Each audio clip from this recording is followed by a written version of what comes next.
Okay, eyes up. First force we put in is Bronco. That's the outside backer has the force. All right?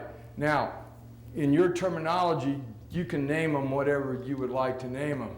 If you run a multiple of 50, our outside backers are called ends or E's. And why they're called that, when you get into pass coverage, any form of doubles, a formation, in cover two deep zone is deuce. Both defensive ends are in the drop, so that's why we call them ends, just because of the deuce call. All right, now, Bronco, this is huge. To a tight end side, the outside backer gets on the extreme outside edge of the shoulder pad of the tight end. As wide as to that shoulder as I can get, where you cannot possibly get reached. In the old days, they taught us split him in half, then the next thing out of the coach's mouth is you can never get reached, and you're reached right now. So your better teams in the country play him right off his edge. The feet are parallel, a flat back. Unlike our inside backers, we allow them no variance in their hands. Why? Because they're right over a tight end. So right there's the tight end's edge. I always look down the line to check that I'm onside, because your better offensive lines play off the ball. I put my chest on the quads with positive shin angles. I look right under his stance. You can see his down hand, his hat and feet all at once. Yes? Our hands are always at the holster area. We don't let the backers, outside backers, hang them, put them here. They're already in the holsters, because it's going to happen quick. Yes, that is fundamental. Your eyes are right under his stance, right under his crotch. I can see his down hand, his helmet, and his feet all at once. If you're on the tight end, your first primary read is the tight end. Don'ts, things not to do. Some people still do this. If you do, you know who you are. We don't want that. We never bring up this term. Outside backers are never going to read the triangle on the snap. A lot of people still do that. What happens, they pop up to read the triangle, and the tight end, they're going to have to surgically remove his helmet from your sternum. So the first read is the tight end.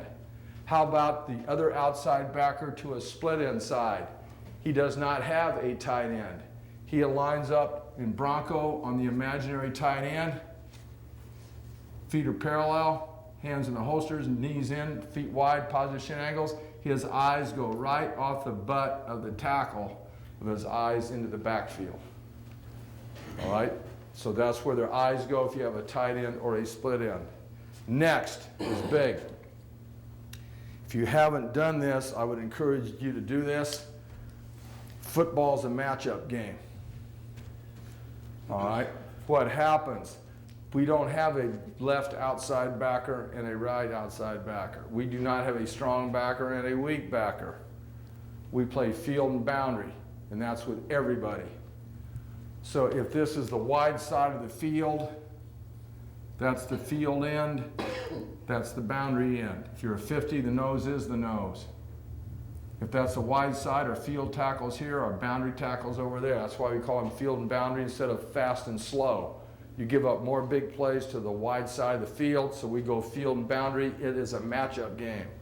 We don't have guys just play a side. All right? So if you're in the 40,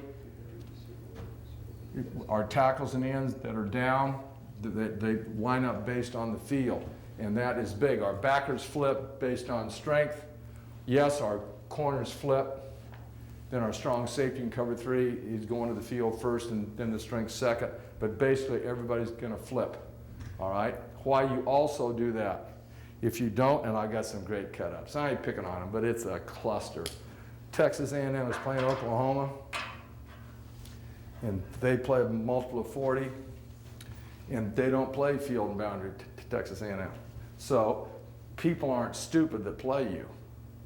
So they line up, and Oklahoma starts running tight end flip. So all their guys got to get up and run. They're knocking each other out of the way, trying to line up, right? So now they know that they got you. We did this in small college, against St. Mary's College in California, that they played a multiple of 50.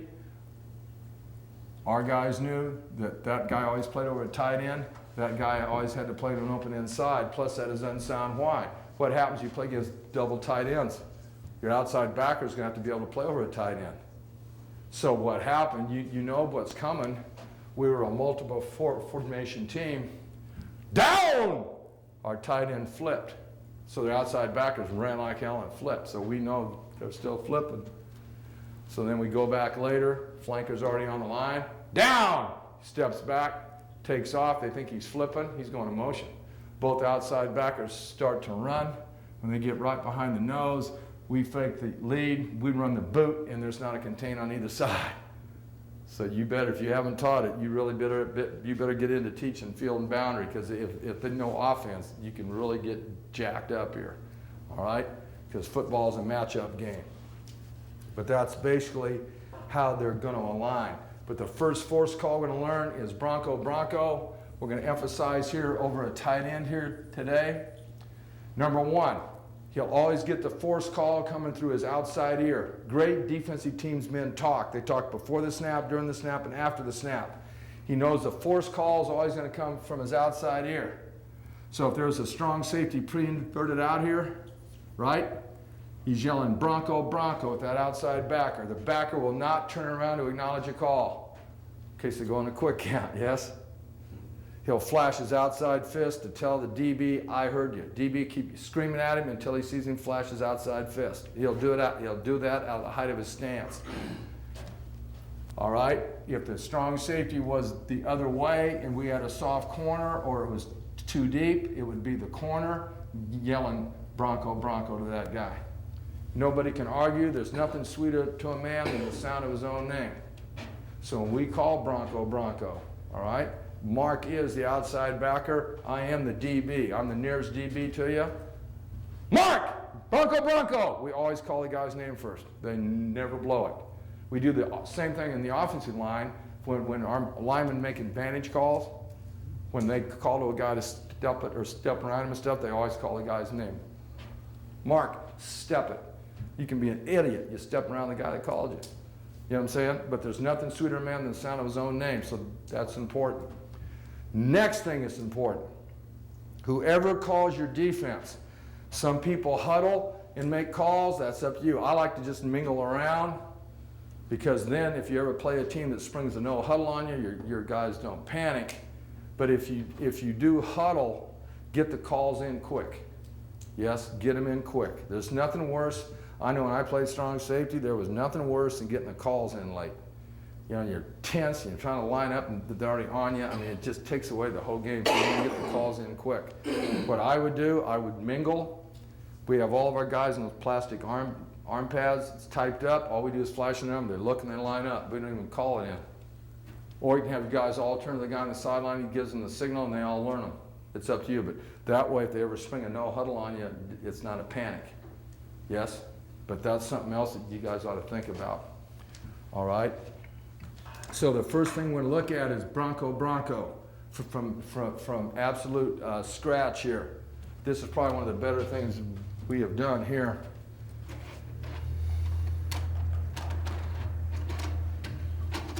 And we'll talk it through.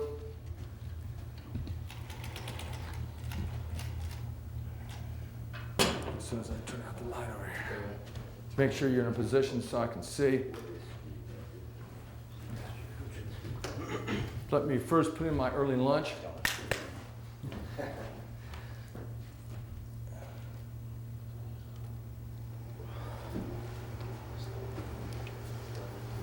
Go ahead and snap on the tape and I'll be here talking.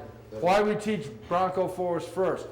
It's the most conservative way to first teach, plus you turn everything back inside. That's reason number one. Number two, it's your first game of the year. You've never played these guys before, or they've changed staffs and you're not sure what they're doing on offense. Until we do know, we're going to play Bronco force. Third, they run very well in the perimeter game or outside, but they're not that good off tackle. We're going to run Bronco. So those are the three reasons you introduce this first. If any of your players get to go to the NFL, the first force they'll learn is Bronco. How we signal it in, if that's a tight fist, that's our base front, that's 50. For us, it'd be 50. For you, it might be 40. Might be stack, who knows. But that's base. How many fingers up is that? 3. So we're in 53. Riding a buck and what? Bronco. 53, Bronco. That's our signal. All right? So we send in the force calls. We don't let them try to figure it out. It's the DC's job to get them the proper stuff. All right? There it is exactly. The camera angle's kind of weird, but he's right off the tight end's edge.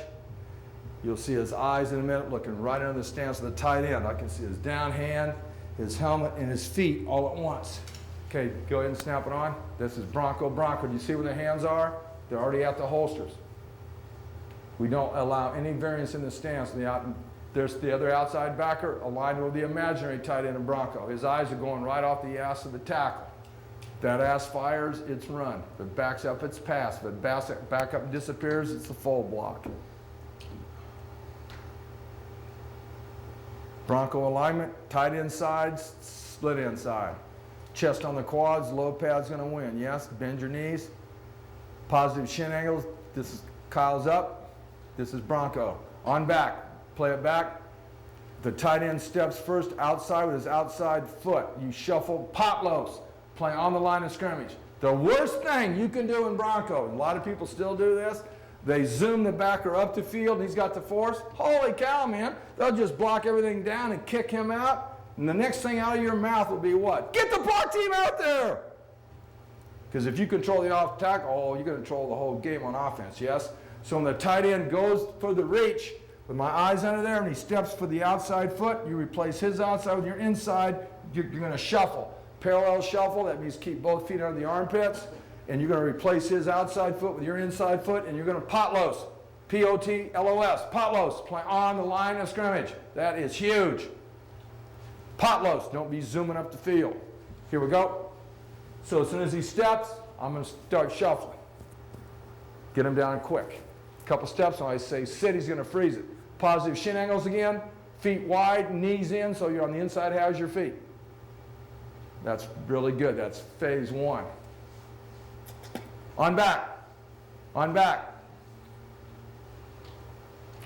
Pause it. You'll notice we got them in baseball caps. Pause it. You can tell this is the training tape we made from Miami because these guys are in the Miami stuff.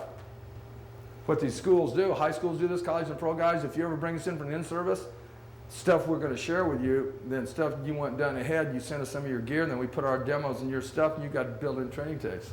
It's awesome. Why they got the baseball caps on? They put the belly cap down so all you can see is under his feet. Yes? Isn't that hot? That's why they have the baseball cap on. All right? Now, phase two, he steps the outside foot. He's the primary read. As I shuffle a couple of steps, because he won't get to you right away. If they're any good, they're going to be playing off the ball. So you're going to shuffle a couple of steps, and then you're going to shoot and lock out. Yes? In the height of your stance, get your thumbs a little high on your eyes. Really contort your elbows in. Remember, when you shoot and lock out, it's martial arts stuff. Your elbow locked is just a little inside of the knife hand on each side. Yes, under his pads. And potlos, play on the line of scrimmage. This is phase two. This is how you'd coach an outside backer, man. High school, college, and the NFL, exactly. If the force is Bronco. Okay, go ahead and play it.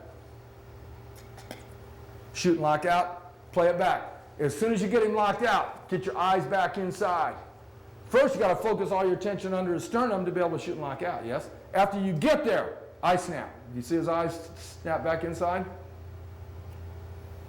That is pretty good, boy. You've seen these two guys before. It's Brett and Kyle. As we're going along, you've got a question. Now, pause it. We talked about the helmet stripes, yes? Watch the feedback. If you're behind your outside backers, why we put the electric tape there? Once he shoots and locks out, you'll see how fast he snapped his eyes back inside, even when you're behind him in drills, when you have the helmets, by how fast the helmet stripe snaps out, must have meant his eyes went in. Yes? Just stare at the back of his helmet. Okay, here we go. See that? See it turn? You'll know if he's getting it turned inside or not. That's the youngest boy there. That was Aaron.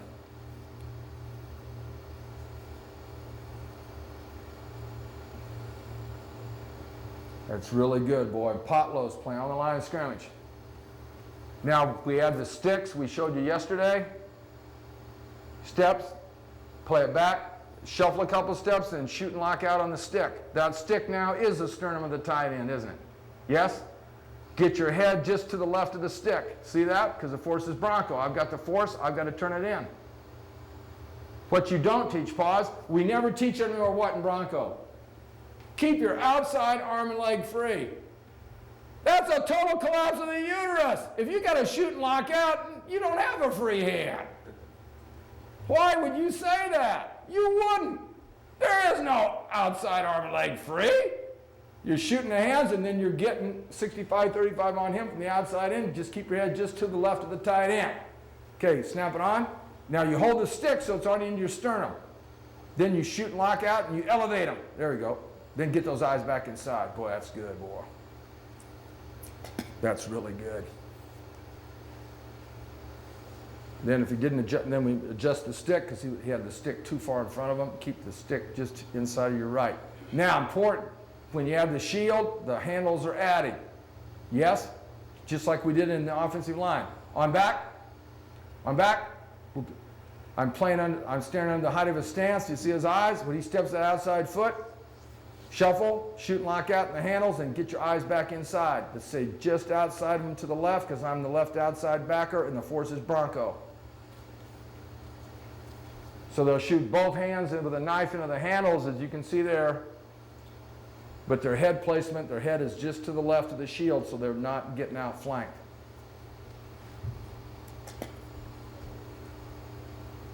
Now we'll have the tight end's going to hold the shield firm. On back, play it back, outside zone, or going for the immediate reach here. Why you potlos, man? And pause it. What good backs do, they're running for the edge. Then just as soon as it gets blocked out up there, go ahead and pause it. Go ahead and play it. And pause.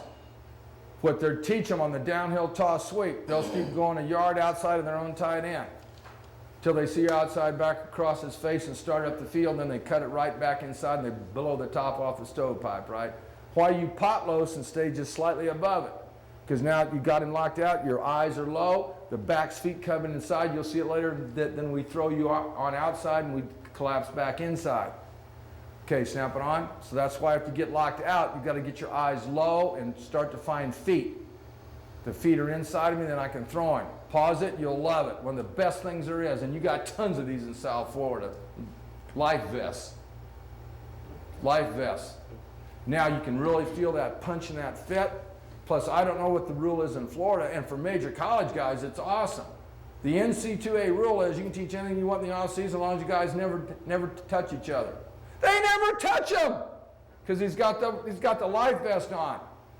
Plus, that's as real as it gets. Plus, you can get that great fit. You can really get the knife and the thumbs up. You can really jack him up.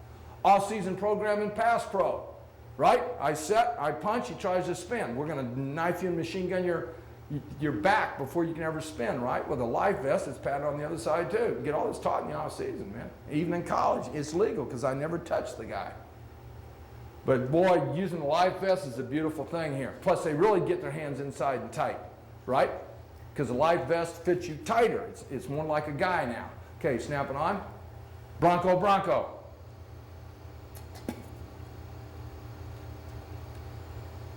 Shoot and lock out, then snap the eyes back inside. Stay just a little outside of it. Boy, that's good right there. Then we're back on the sticks. That's PVC pipe and a towel, right? Here's the shrug, on back. In the old days, they taught you push and pull, right? In the words of late Bob Cope, step up here. Mark, that's just good enough to get us beat. Teach us the D line, everybody. In the old days, if the ball is breaking here or he's going for the reach, we would push with that hand, we would pull that one.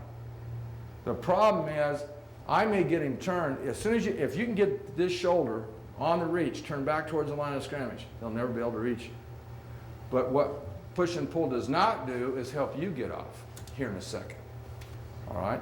So what happens, when I get in Bronco, now I can't see any feet, he must be going outside, right? So now I've got to come off. Now I shrug him. What a shrug is, I elevate with the lock arm to the play side. You lift him up and back as you yank down. Here. Because as soon as I get to his hip and I see feet, don't let go with the lock arm. It's a martial arts thing. Then you continue to yank down inside. Try to get your elbow to your other knee. Yank down. As you step through, you form a T on your own arm, a T, and you're off. Now, you ain't pot loosing anymore. Now you get into his outside pec. We don't teach pursuit angles. Forces Bronco. Once you get off the block, if I've got the ball, you do what you got to do to put your hat on my outside pec. Not head up, not inside, outside, because the force is Bronco. So you're going to see him shrug the stick on air. He'll bounce a few steps, he'll shoot and lock out. Now, when he shrugs, he gets the stick straight up and down. When we start to form the T in a minute, he's got to form the T tight to the other side of the stick or to the side of his leverage. All right? Well, that's big. But the PVC pipe's a great thing. Let's see how much you were paying attention yesterday. I think you were in my talk when this came up. Yeah. What was the first coaching staff that we ever introduced the PVC pipe to? In 1993. And they were really good then. I'll tell you what, they're really crappy now. That was a 49. What you can get done with those sticks on offense, defense, and special teams is unbelievable. Okay, snap it on. Nice shrug. Get him shrugged, boy. Elevating. Get the play side arm elevated. Push that and really bring that elbow down. Contort him. Right there, smooth. Your helmet's got to stay to the left of the stick because you're the left outside backer. Now we go back up to the shield guy. I'm going to shoot and lock out, and then I'm going to shrug him. Good. Keep him locked out and elevate the outside arm, yank down with the inside arm.